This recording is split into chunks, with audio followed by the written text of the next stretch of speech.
Welcome to George H. Smith's Excursions into Libertarian Thought, a production of Libertarianism.org and the Cato Institute, narrated by James Foster. Freedom, Rights, and Political Philosophy, Part 2. In Anarchy, State, and Utopia, 1974, Robert Nozick wrote, "The fundamental question of political philosophy, one that precedes questions about how the state should be organized, is whether there should be any state at all. Why not have anarchy? Since anarchist theory, if tenable, undercuts the whole subject of political philosophy, it is appropriate to begin political philosophy with an examination of its major theoretical alternative." According to Nozick, exploring the problems that would arise in an anarchistic state of nature is of crucial importance to deciding whether there should be a state rather than anarchy.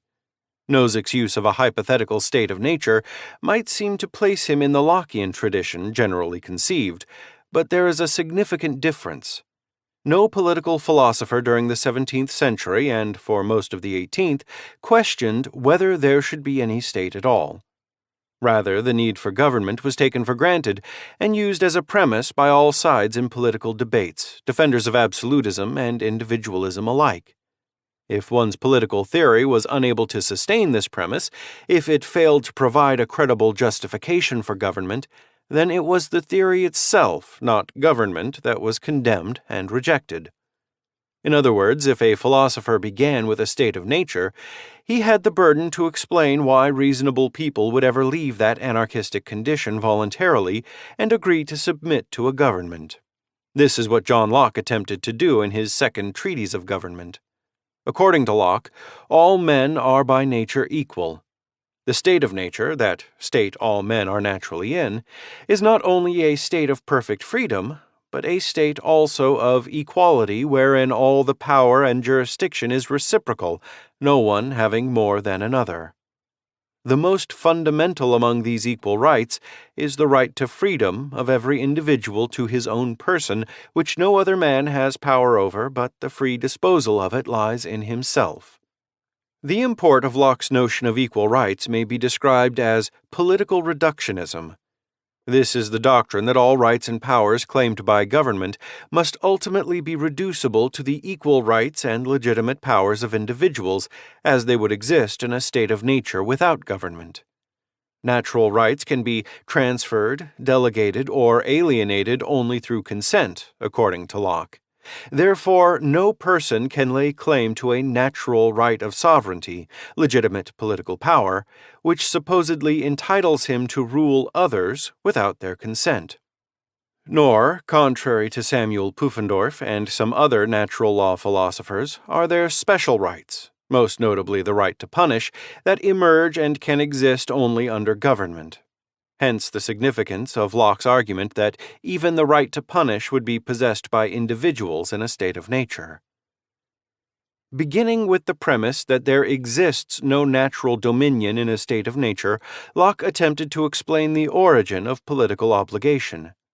How can we move from the equal and reciprocal rights of man in his natural condition to the political dominion and subordination of governments, where rulers claim rights, such as the right to punish, that are denied to individuals? Locke was responding to Sir Robert Filmer, a dead adversary who had written his tracts decades earlier, though most were not published until 1680. Filmer's defense of patriarchalism, a popular method of defending the divine right of kings based on the natural authority of fathers over their children, was not very persuasive even to many 17th century readers who were sympathetic to biblical arguments, so Locke, in his first treatise, was able to dispose of Filmer's muddled arguments for patriarchalism with relative ease. But there was a more impressive aspect to Filmer, namely his criticism of the doctrine that a legitimate government must be based on the consent of the governed, a theory that was grounded in a premise that Filmer characterized as the natural liberty and equality of mankind.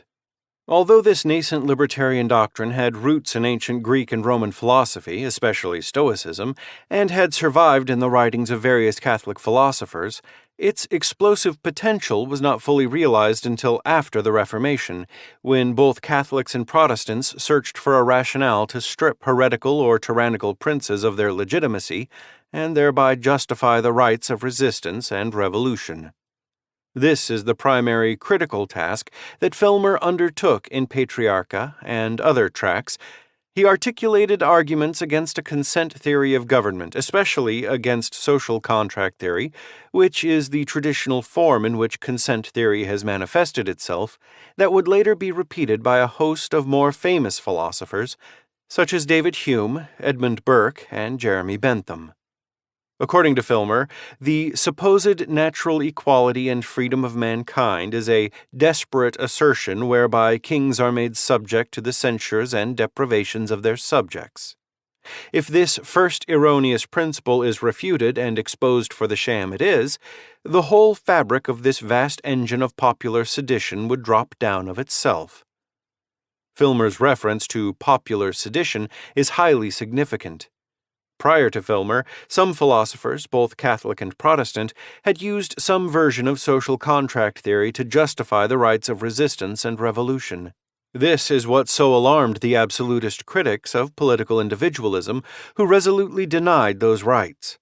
The most absolutists would concede was the right of passive disobedience. That is to say, if a law violates a divine commandment, then subjects should disobey that law, but they should also submit to whatever punishment is prescribed by law. Under no circumstances are subjects permitted to use force against their sovereign, even when confronted with an unjust law. The revolutionary implications of natural rights theory troubled not only absolutists but also later philosophers with liberal tendencies. Many of these liberals did little more than repeat the arguments that had been stated many decades earlier by Robert Filmer. The upshot of these arguments was that the individualistic theory of natural rights, especially as manifested in various theories of social contract, can justify the rights of resistance and revolution only at the expense of government itself. No government can meet or ever has met the rigid criteria demanded by radical individualism, so we are left with no justification for government at all. Such theories will strand us in the anarchistic state of nature with no means of escape, so all such theories are absurd on their face. We find this line of criticism in the writings of the liberal English clergyman Josiah Tucker, who, in his criticism of the American Revolution, trenchantly observed that the Lockean system is an universal demolisher of all civil governments, but not the builder of any. Writing shortly after the American victory at Yorktown, Tucker argued that if Locke's principles were to be executed according to the letter and in the manner the Americans pretend to understand them, they would necessarily unhinge and destroy every government upon earth. Tucker complained that the wise maxim in politics, not to be very inquisitive concerning the original title of the reigning powers, had been destroyed by John Locke and other defenders of natural rights and the social contract. According to the Lockean system, consent is the basis of legitimate government, but this is a test that no real government can pass. Americans had accused the British of violating their rights by imposing taxes and other measures without the consent of colonial assemblies. The Americans had appealed to Lockean principles in their effort to rid themselves of an old government, but would they remain true to those same principles in establishing new governments? Would those inalienable rights of mankind, which had supposedly been ravished by the British, remain sacred and pristine when the Americans were in control? No, argued Tucker. This was an impossible task. The Lockean system can justify the demolition of an established government, but it cannot provide a secure foundation for establishing a new government. Did the victorious Americans give their citizens the choice of living in a state of nature without any government at all? No. Americans were given only one choice. Who should govern, Americans or Englishmen? Neither the states nor the Continental Congress truly ruled by the consent of the people. Tucker wrote, "Was any one of these civil governments at first formed, or is it now administered and conducted according to the Lockean plan? And did or doth any of their Congresses, general or provincial, admit of that fundamental maxim of Mr. Locke, that every man has an unalienable right to obey no other laws but those of his own making? No. No, so far from it that there are dreadful fines and confiscations, imprisonments, and even death made use of as the only effectual means for obtaining that unanimity of sentiment so much boasted of by these new-fangled Republicans and so little practiced." Some Americans, such as James Madison, were painfully aware of the appearance of hypocrisy. After achieving independence, how could American governments claim political jurisdiction over people who refused to acknowledge their legitimacy? After noting the pestilent operation of this doctrine of consent in the unlimited sense, Madison appealed to another feature of the Lockean paradigm, namely tacit consent. "I find no relief from such embarrassments but in the received doctrine that a tacit assent may be given to established governments and law, and that this assent is to be inferred from the omission of an express revocation. Is it not doubtful whether it be possible to exclude wholly the idea of an implied or tacit consent without subverting the very foundation of civil society?" Filmer's argument that natural rights and social contract will land us in anarchy and should be rejected for that reason alone is found in Edmund Burke's Reflections on the Revolution in France, 1790. It is also found in a much earlier piece, A Vindication of Natural Society, 1756, in which a young Burke writing anonymously presents himself as a radical Lockean who argues against the violence, wars, and other brutalities of governments. Governments originate in violence and conquest, not in consent. So, according to the sure and uncontested principles of that great philosopher Mr. Locke, the greatest part of the governments on earth must be concluded tyrannies, impostors, violations of the natural rights of mankind, and worse than the most disorderly anarchies. Burke, of course, intended this as satire. By embracing the anarchistic implications of consent theory, he was attempting to illustrate its absurdity. But Burke's vindication was so well done that some readers, most notably William Godwin, took it seriously, thus making it unintentionally the first modern defense of anarchism. In 1765, as Burke thought of entering Parliament, he wanted to remove all doubt about his satire, so he prefaced the second edition with a disclaimer. His defense of natural society, that is, anarchy, was nothing more than a lesson in the abuse of reason as practiced by consent theorists, those who live in the fairyland of philosophy. Jeremy Bentham, who explicitly acknowledged his debt to Filmer, raised the specter of anarchy repeatedly in his criticisms of natural rights. Natural rights are terrorist language, according to Bentham. By justifying the rights of resistance and revolution, the doctrine of natural rights made it impossible to justify any kind of government, so the doctrine should be rejected on that basis.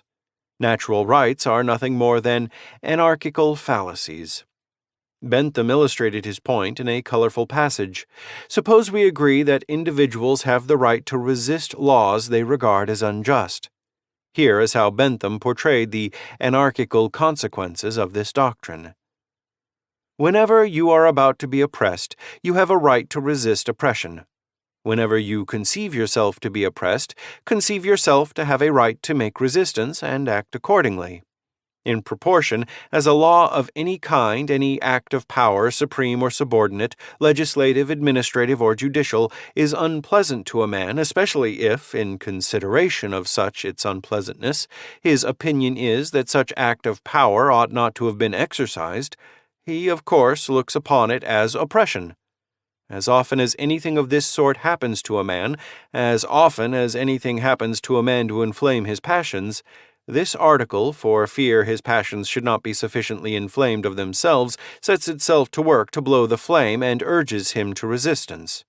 Submit not to any decree or other act of power of the justice of which you are not yourself perfectly convinced. If a constable calls upon you to serve in the militia, shoot the constable and not the enemy. If the commander of a press gang trouble you, push him into the sea. If a bailiff, throw him out of the window. If a judge sentence you to be imprisoned or put to death, have a dagger ready, and take a stroke first at the judge. The foregoing sketch sets the historical context for understanding early debates over natural rights and a consent theory of government. Unlike Nozick and other modern libertarians, no major participants in these debates viewed anarchy as a legitimate option. On the contrary, if your political theory logically entailed anarchism, then you lost the debate and your theory was rejected out of hand. So what was the major point of these debates, if not the justification of government per se? As I shall explain in my next essay, the primary bone of contention was not the justification of government and political obligation in a general sense, but the justification of political allegiance to a particular government. Thank you for listening to Excursions. To learn more about libertarian philosophy and history, visit www.libertarianism.org.